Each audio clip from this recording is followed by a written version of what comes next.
Selamat datang kami ucapkan kepada paslon nomor urut 02. Selamat datang Pak Lutfi dan juga Pak Yasin. Dan juga para seluruh tim pendukung paslon. Kami persilakan untuk konferensi pers. Waktu sekitar 10 menit Bapak untuk keterangan pers dan juga untuk mengakomodir pertanyaan dari teman-teman media. Baik. Baik, terima kasih rekan-rekan wartawan. Assalamualaikum warahmatullahi wabarakatuh.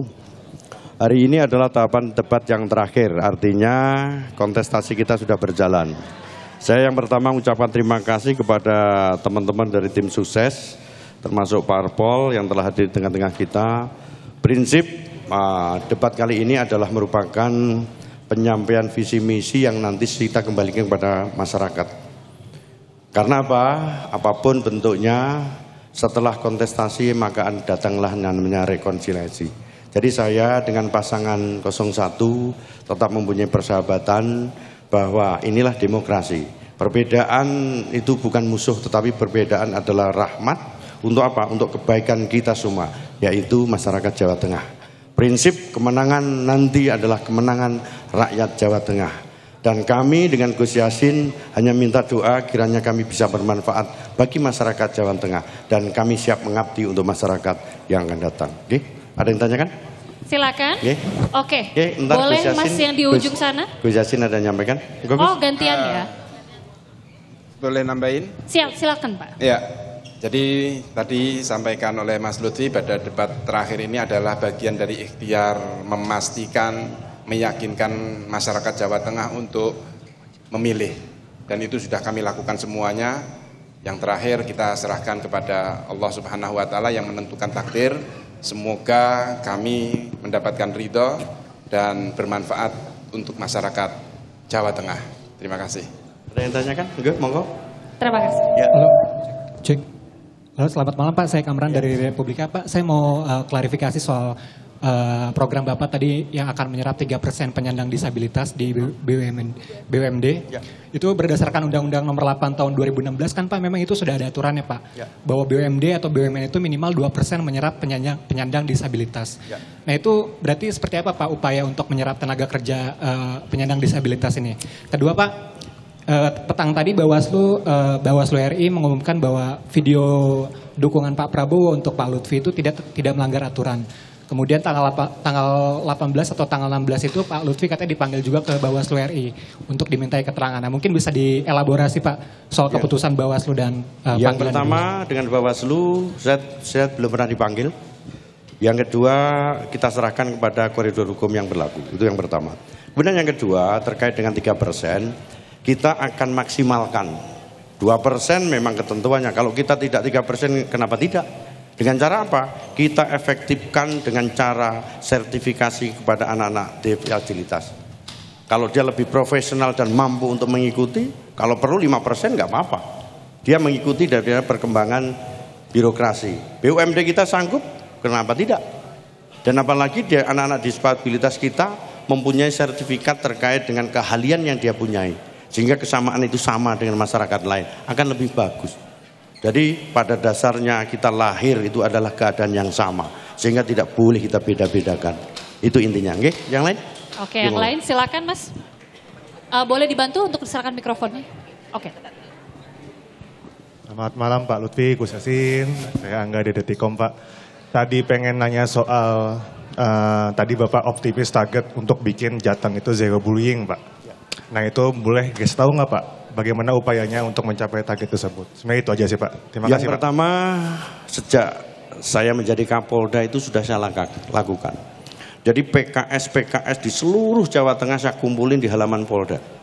Untuk apa? Untuk zero bullying. Simbolnya sampai sekarang itu masih ada, simbolnya adalah wajah saya. Saat itu saya sampaikan kepada PKS. Jadi PKS ini di bawah binaan Direktorat Binmas kita. Nah, ini saya kembangkan bahwa nanti tidak hanya PKS itu, tapi kita rekrut apabila nanti anak-anak sekolah itu di bawah kita, kalau saya terpilih dengan Gus Yassin nanti, dengan kerjasama kepala sekolah, OSIS, kemudian pengamat anak dan perempuan bersama-sama. Karena apa? Mereka tidak bisa terdeteksi oleh kita.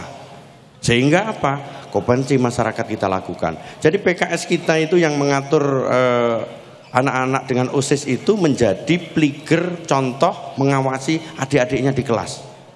Kemudian konsultasi dengan kepala sekolah dan lain sebagainya, sehingga zero bullying ini akan saya kemukakan karena itu adalah potensi anak kita tidak tersisihkan karena kurangnya komunikasi dengan kita. Dengan apa? Dengan anak-anak.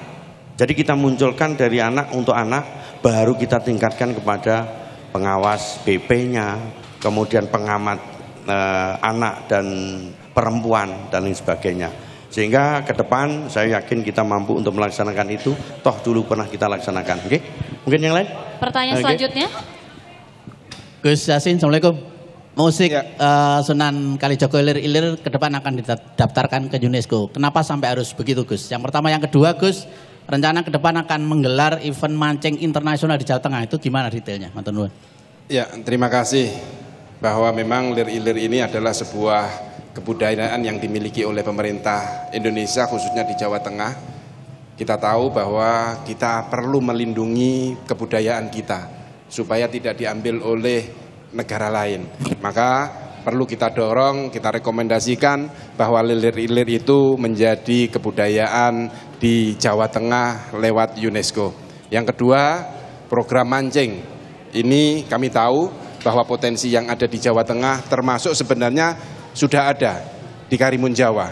Itu sudah ada event mancing untuk para olahragawan pancing. Itu juga akan kita kembangkan. Kita bekerja sama dengan pemerintah pusat, kita bekerja sama dengan Kementerian Olahraga, supaya apa? Tadi untuk mengembangkan ekonomi Jawa Tengah dengan kepariwisataan ini, sehingga mereka wisatawan asing akan lebih stay telanjang di Jawa Tengah sehingga berdampak terhadap pertumbuhan ekonomi di Jawa Tengah. Terima kasih. Baik, selanjutnya. Pak, saya Zulfa dari detik.com. Saya izin tanya, tadi kan Pak Gus Yassin menjelaskan terkait 1000 desa wisata yang akan dikembangkan dengan digitalisasi transformasi desa. Nah, itu mungkin bisa dijelaskan bagaimana detailnya. Kemudian untuk pilkada besok Pak Lutfi akan mencoblos di mana? Terima kasih. Jadi untuk 1000 desa itu, Gus Yassin sama. Jadi gini, di Jawa Tengah itu dari 8.710 yang tidak terkena internet itu ada 102 desa black spot. Nanti akan kita masukin internet. Kemudian desa wisata itu apa? Di desa itu ada literasi desa karena internetnya sudah masuk. Di situ sudah termasuk literasi desa, di dalam itu sudah ada potensi wilayah, jumlah penduduk, kemudian makanan di sana apa yang terkenal, kemudian tanaman apa yang produksi di sana, kemudian produk unggulannya apa. Nah, di dalamnya itu adalah wisata.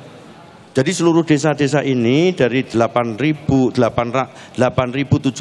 ini akan berlomba-lomba bagaimana bisa menjual wisata desa itu untuk apa?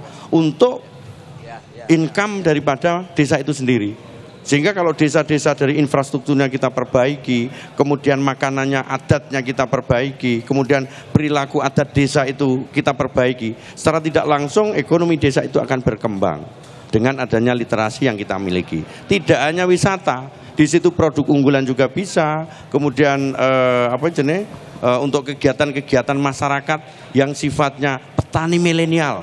Petani milenial adanya di desa juga, pakai literasi desa. Petani milenial kita nanti akan sinergi dengan pemerintah pusat, yaitu di Jawa Tengah sebagai lumbung pangan nasional, petani kita akan dicaptakan petani milenial. Program pusat dari Kementan sudah ada, kalau nggak salah gajinya 10 juta itu. Jadi ini yang menarik bagi kita untuk di desa kita bangun untuk perkembangan situasi wilayah kita. Okay? Terus untuk nyoblos, aku neng Solo. Emang omahku Solo, Saya nyoblos di Sarang. Di Solo? Di Rembang. Hah? Iya. Hah? Solonya mana, Pak? Solo, yuk, nanti Solo. Oke, neng Solo. Udah lama. Memang omahku Solo kok, gimana? Kelurahannya, Pak, kelurahannya. Baik. Nanti kasih tahu. Oke, cukup, oke? Baik, terima kasih. Selanjutnya akan ada penyerahan cenderamata dari perwakilan TV One kepada Paslon 02. Kami persilakan Bapak Helmi. untuk bisa menyerahkan cindera mata kepada Pak Lutfi dan juga Pak Yasin.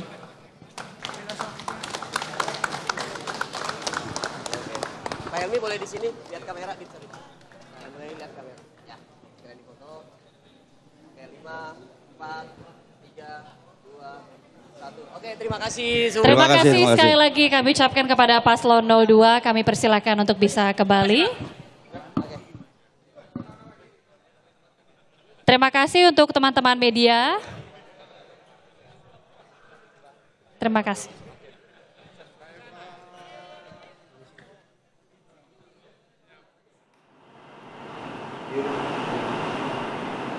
Ya pemirsa, kita sudah sama-sama menyaksikan tadi konferensi pers dari kedua pasangan calon. Keduanya diberikan waktu 10 menit dan isinya tadi kembali mengulas lagi ya. Apapun yang disampaikan di debat, tadi juga menjadi pertanyaan para awak media kepada kedua pasangan calon gubernur dan wakil gubernur Jawa Barat.